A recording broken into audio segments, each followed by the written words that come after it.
Where your treasure is, there will your heart be also. God has given us unlimited treasures in His Word. Every time we open it, we can discover a new treasure or admire an old one. What will we find today? Let's dig in. Here's Carla Early with Treasure Hunt in the Word.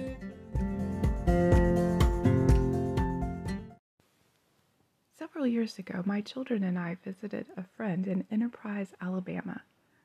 Since it was 107 degrees and we could only stay in the swimming pool for so long without burning to a crisp, we looked for something else to do indoors. We ended up at the Depot Museum. You wouldn't think a small-town museum would have much, but this one sure did. The most interesting thing was the history of a statue honoring a bug. And not just any bug. This was an invasive pest that completely destroyed whole cotton crops in the early 1900s, the boll weevil. After the Civil War, cotton was king in the South, the only cash crop, until the boll weevil. But then, George Washington Carver and some other men advised farmers to plant peanuts. At first, no one wanted to, but because of his loan, one farmer's bank forced him to grow peanuts, and he had an abundant crop.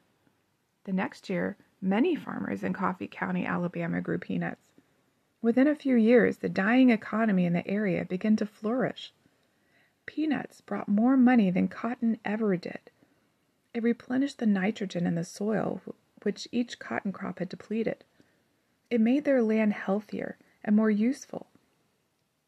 No one would have switched over to peanuts, or goober peas as they were called, except for the boll weevil. By 1919, the community was doing so well, they decided to honor this pest with a statue in the middle of town. A 13-foot Grecian woman on a pedestal, surrounded by a fountain, holding up a huge black bug. The sign calls the boll weevil the herald of prosperity. Strange but true. A friend of mine told me the other day that at one point she had lost her job. And then her husband divorced her, and then she got scammed and lost all of her savings. But looking back, she was so grateful that God allowed all those things in her life, because they had brought her so much closer to Him. She would never have quit her job, but after she lost it, God brought her a better one with less stress and more flexible hours. After losing her husband, God taught her that He was all she needed. And after getting scammed, she learned how to live within a budget and trust God day by day without hesitation or trying to do it on her own. What looks like a horribly bad thing in your life, God can use for your good and His glory. Now, you might not want to make a memorial Grecian statue honoring your lost job, a car accident, a divorce, or even that hurricane that went through. But looking back years later, you might surprise yourself by actually thanking God for it, as you agree with Romans 8:28. All things work together for good to those who love the Lord and are called according to His purposes. Maybe right now you're going through a crisis, or you're praying for someone who is. I know we're all praying for the hurricane victims who have lost so much lately.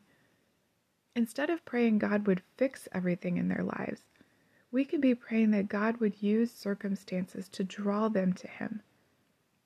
When a crisis occurs, we have a choice. We can harden our hearts in anger and frustration and push God away, blaming Him for our misfortune, or we can put our hand in His outstretched one and draw closer as we trust Him for each step. We know this about God. In the midst of tragedies, He is working in ways we could never imagine. You can contact us at treasurehuntintheword@gmail.com. We'd love to hear the treasures God has given you through His Word. You can listen to other episodes at our website, which you can find in the description below. Thanks for listening, and remember, where your treasure is, there will your heart be also.